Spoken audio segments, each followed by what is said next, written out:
মির্জা আব্বাস ভাই কামান দাগিয়েছেন, একদিকে মির্জা ফখরুল আর একদিকে মির্জা আব্বাস, দুই দিকে দুই মির্জা বিরামহীন ভাবে সোশ্যাল মিডিয়ার পিছে লাগিছে। বিএনপির Mirza to the power square, এদের সঙ্গে আমাদের বিরোধটা অনিবার্য ছিল, মানে সোশ্যাল মিডিয়া। জুলাই আগস্ট বিপ্লবের মধ্যে দিয়ে যে নতুন বাংলাদেশ গড়ার স্বপ্ন আমাদের তরুণ প্রজন্ম দেখতেছে, সেই নতুন বাংলাদেশে মির্জা আব্বাসদের রাজনৈতিক নেতৃত্ব মূল্যহীন হয়ে পড়ছে। যেই বয়সে অবসরে যাওয়া উচিত, সেই বয়সে তার চাইতে অল্প বয়সের লোকদের সাথে দ্বৈরতে লিপ্ত হওয়ার চেষ্টা করাটা নিরেট বোকামি। এই বোকামির মূল্য দিতে হবে মির্জা আব্বাসকে। সরি মির্জা আব্বাস ভাই, আপনার রাজনীতি থেকে অবসরটা গৌরবময় হইতে পারতো, আনন্দময় হইতে পারতো। আপনি লজ্জার অপমানের সঙ্গে বিদায় নেবেন, কি আর করা। কাউকে শয়তানে কখনো লাড়ে চারে, আপনারও শয়তানে লাড়ছে। আমি কিন্তু মির্জা আব্বাসকে কিছুই বলি নাই। উনারা কেউ সরে বাচ্চা বলে গালি দিছে, আমি জানতাম না কে গালি দিছে। ওটা প্রথম শুনি মির্জা ফখরুলের মুখে। উনি বলতেছেন মির্জা আব্বাসকে সরে বাচ্চা বলছে, কত খারাপ কাজ করিছে। মির্জা ফখরুল আর মির্জা আব্বাস কিন্তু বিরোধ আছে, রাজনৈতিক বিরোধ আছে, এক গ্রুপে না কিন্তু তারা। যারা বিএনপি করেন তারা জানেন। কিন্তু মির্জা ফখরুল তো ছাত্র ইউনিয়ন করার লোক, উনি গিরিঙ্গি কেমন করে করতে হয় এটা ভালো জানেন। উনি কায়দা কইরা মির্জা আব্বাসকে সামনে দিয়ে দিলেন আমাদের। আর মির্জা আব্বাস ভাই কিছু বুঝা না বুঝা আইসা শুরু করলেন ব্যাটিং করা। মানে যে গালিটা মির্জা ফখরুল দিতে পারবে না, সেটা মির্জা আব্বাসকে দিয়ে দেওয়াইলেন আর কি। এটা গিরিঙ্গি আর কি, ছাত্র ইউনিয়নের গিরিঙ্গি। আমি বুঝতে পারি এই সমস্ত। আচ্ছা মির্জা আব্বাস ভাই, আপনি বলেন আমি কি ভুলটা বলছি? আমি বলছি বারাক ওবামা যখন আমেরিকার প্রেসিডেন্ট, তখন তাকে ফিলিপাইনের প্রেসিডেন্ট বেশ্যার বাচ্চা বলে গালি দিছিল। আর বারাক ওবামা সেটাকে হজম করছে। আপনি একজন পলিটিশিয়ান হয়ে সেটা হজম করতে পারবেন না কেন? আমি তো নিউজটা দেখাইছিলাম, আমি তো মিশা নিউজ দেখাই নাই, তাই না? আপনি গালি খাইতে চান না, তাহলে রাজনীতিতে আসছেন কেন? মসজিদের ইমাম হন, কেউ গালি দিবে না। হিমালয়ে গিয়ে সন্ন্যাসী হন, কেউ গালি দিবে না। নবী রাসূলদের গালি দেয় মানুষ, আল্লাহর খোদাকে গালি দেয় মানুষ। আপনি কোন বালেশ্বর পাল হরিদাস পালাচ্ছেন, আপনারা গালি দেওয়া যাবে না? প্রেসিডেন্ট ম্যাকরনের তো থাপ্পড় মারে, আপনি চর থাপ্পড় খাবেন, আপনারা রাজনীতিবিদরা গালি খাইবেন। এটা সহ্য করতে হবে, এটাই নতুন বাংলাদেশ। এবার আসেন আমরা ওনার বক্তব্যটা আলাদা আলাদা করে শুনি। জার্জ মিল্টন বকা দিয়েছে আমাকে, সেটাকে সমর্থন করেছে পিনাকি। অর্থাৎ জার্জ মিল্টন যে ভাষা আমাকে বকা দিয়েছে, পিনাকি সমর্থন করেছে। আমি বলতে চাই যে ওরা সবাই একই বংশের, একই গোত্রের সন্তান। উনি বলছেন জন্মের ঠিক নাই। আব্বাস ভাই, দুনিয়া সব প্রাণী একই পদ্ধতিতে জন্মায়। আর একটা পদ্ধতি আছে, টেস্ট টিউব বেবি, ওইখানে কেউ কাউরে লাগায় না। তো ঠিক পদ্ধতি কোনটা মির্জা আব্বাস ভাই? আর আপনি কোন পদ্ধতিতে জন্মাইছেন? আর আপনি যে পদ্ধতিতে জন্মাইছেন সেটা যে ঠিক, এই সার্টিফিকেট আপনারা কে দিছে? হ্যাঁ, তবে আপনি দাবি করতেই পারেন যে আপনারা যারা গালি দেয় তারা বৈধ বাবা মায়ের সন্তান না। আমার অনুমান আপনি সেটাই বলছেন, বৈধ পিতামাতার সন্তান না হইলে সে গালিবাজ হয়। আপনার এই অনুমানেরও কোনো ভিত্তি নাই। আপনার কি জানা আছে যে লিওনার্দো দা ভিঞ্চি, হ্যাঁ চেনেন? আপনার চেনার কথা না অবশ্য, ও বৈধ পিতামাতার সন্তান না কিন্তু। এমনকি শেক্সপিয়ার চিনেন? আপনার চেনার কথা না। চার্লস ডিকেন্স চিনেন? আলেকজান্ডার দ্য গ্রেট, কেউই বৈধ পিতামাতার সন্তান না। নাম শুনেছেন বাক? হ্যাঁ, মিউজিশিয়ান শুনেছেন? তার কোনো মিউজিক শোনার কথা না আপনার। হ্যাঁ, আগাস্টাস সিজারের নাম শুনেছেন? স্টিভ জবসের নাম শুনেছেন? এমনকি জ্যাকি চ্যান সিনেমা দেখেছেন? দুইটা কেউই বৈধভাবে বিবাহিত বাবা মায়ের সন্তান না। সেই জন্য মনীষীরা বলে জন্ম হোক যথাতথা, কর্ম হোক ভালো। আপনার কর্মজীবনটা কি আসেন সেটা দেখি।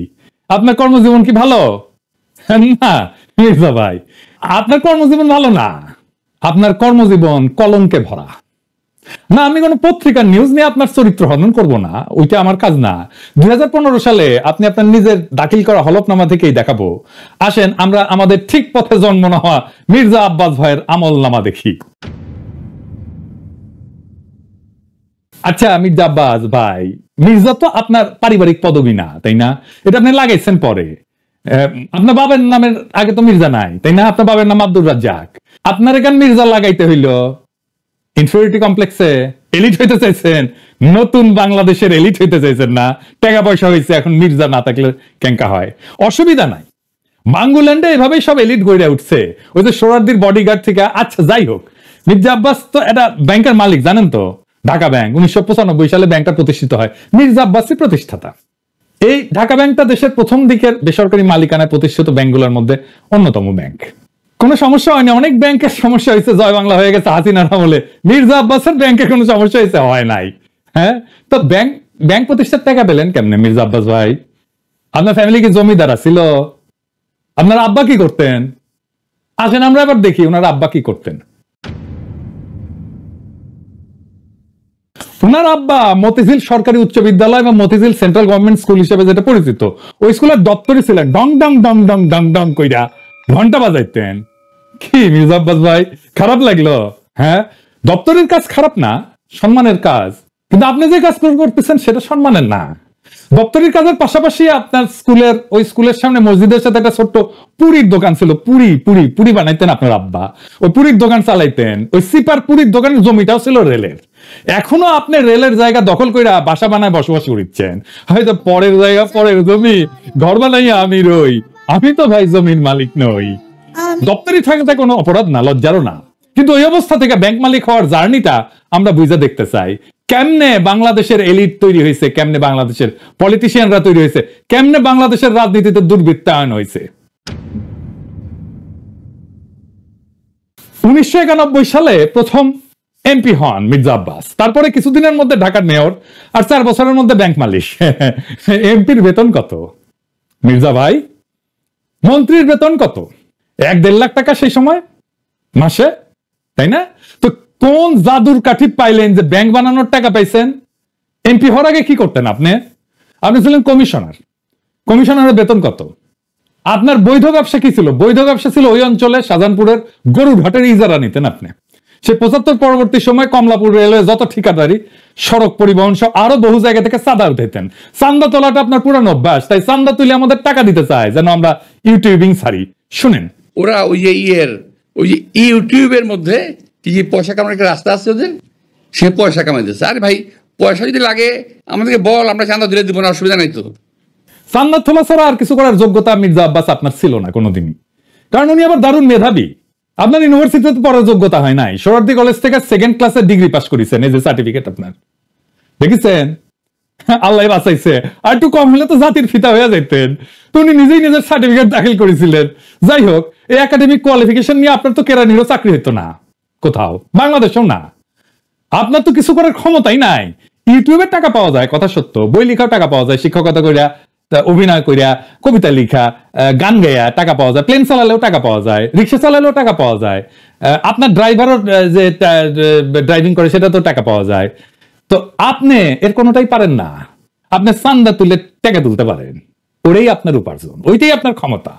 তো চান্দা তুলে টাকা দিয়ে ইউটিউব বন্ধ করার আবদার কেন করতেছেন? ব্যথা বেশি দিচ্ছি, ব্যথা কি জিনিস আপনি টের পান নাই? আপনার তো কোনো স্কিল সেট নাই, আপনি কোনো কিছু করে উপার্জন করতে পারবেন না, তাই আসছেন রাজনীতিতে। এটাই বাংলাদেশের রাজনীতির মধু। আপনি ব্যবসাও পারেন না, তাই পারলে এন্টারপ্রেনার হইতেন। তো সম্পদ তৈরির জন্য চান্দাবাজি করেছেন, করেন, এখনো করেন, বোঝা গেল। কিন্তু কোন জাদু বলে ব্যাংক বানাইছেন সেটা আমরা খুঁজে দেখবো, গলায় পাড়া দিয়ে এটা বের করব।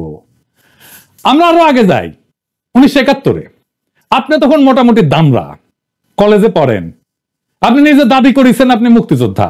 শুনেন, মূলত আমি এক কথা বলতে পারবো যে ওই 26শে মার্চের রাত্রে যদি আমরা ওই আওয়াজ না পেতাম, যদি আমরা, তাহলে দেশের মানুষের ভাগ্য নিয়ে বহু লোকই সিনেমিনি খেলার সুযোগ পেত, সেটা পায়নি।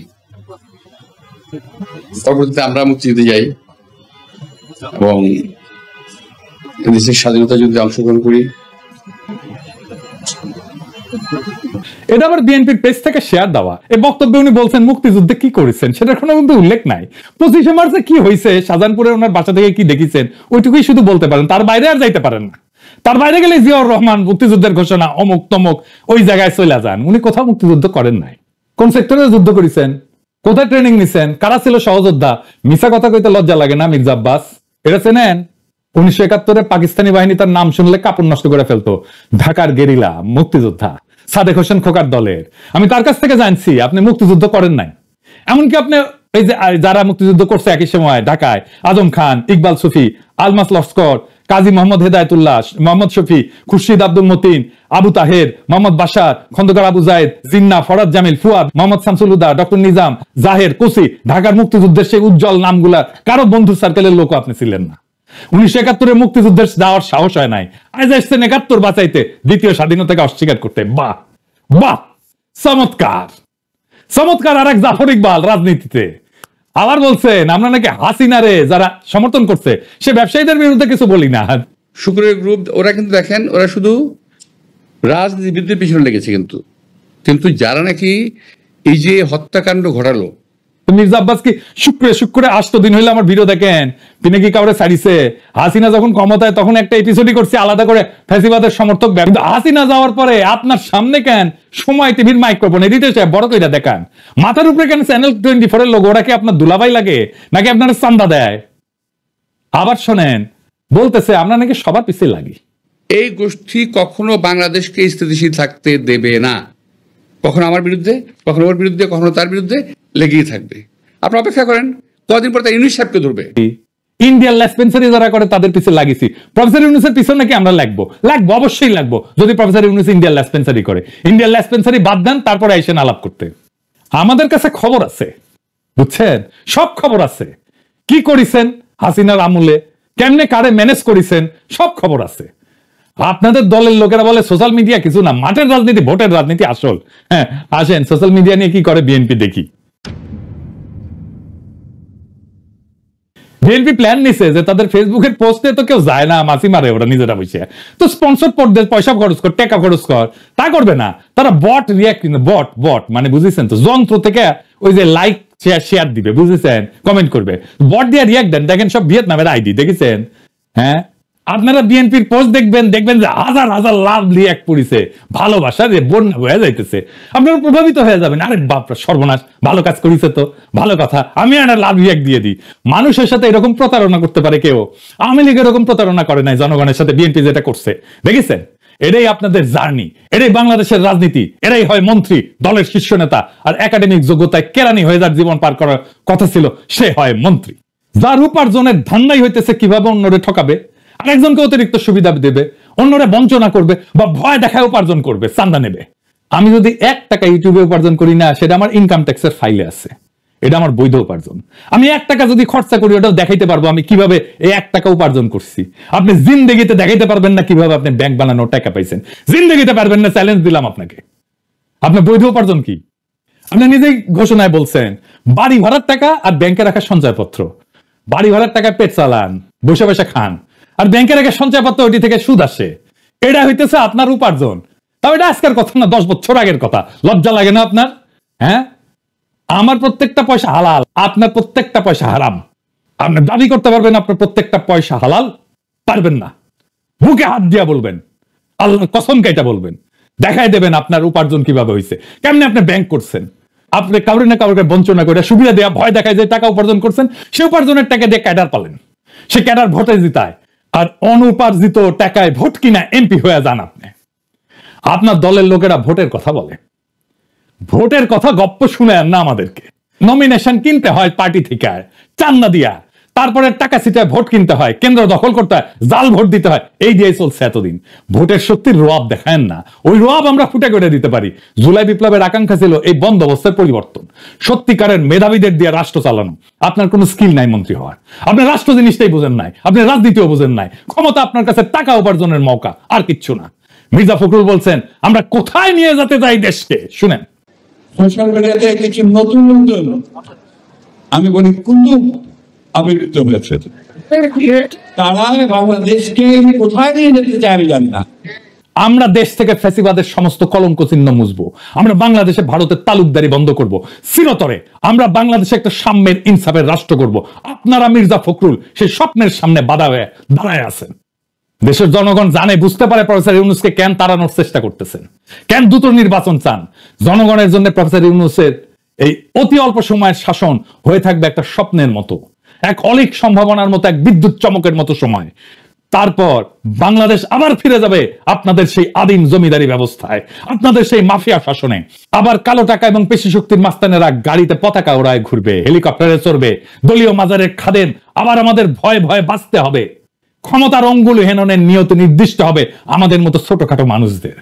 আমরা জানি আমাদের দাসের জীবন, আমরা পুতুল নাচের রীতি কথার দুর্ভাগ্য পীড়িত জাতি, সমাজের সবচেয়ে অযোগ্য, অশিক্ষিত, দাম্ভিক, অসৎ মানুষের বড় গলা শুনে ভয়ের রাজ্যে জীবন মৃত আমরা জানি আপনাদের বসংবৎ কোটল পুত্রের ভিন্ন মতের আগাছা কেটে ফেলার অভিযানে আমরা যে কোনো সময় কচু কাটা হয়ে যেতে পারি। আমাদের জীবন মিথ অফ সিসিফাস। সিসিফাসের গল্প জানেন? আর এক অভিশপ্ত জীবন ছিল, পাহাড়ের নিচ থেকে পাথর ঠেলে ঠেলে ঠেলে ঠেলে যখন সে উপরে নিয়ে যায় একেবারে চূড়ায়, তারপর আবার সে পাথরটা নিচে পড়ে, আবার তার ঠেলে ঠেলে ঠেলে ঠেলে উপরে নিয়ে যেতে হয়। এটাই তার অভিশপ্ত জীবন। আমাদেরও বাংলাদেশের নাগরিকদের জীবন মিথ অফ সিসিফাস। আমাদের অভিশপ্ত জীবন সিসিফাসের মতো। আমাদের সন্তানেরা বারবার রক্ত দিবে এই আর ক্ষমতার রাক্ষস তাড়াইতে, আবার নতুন রাক্ষস এসে দখল করবে জনপদ।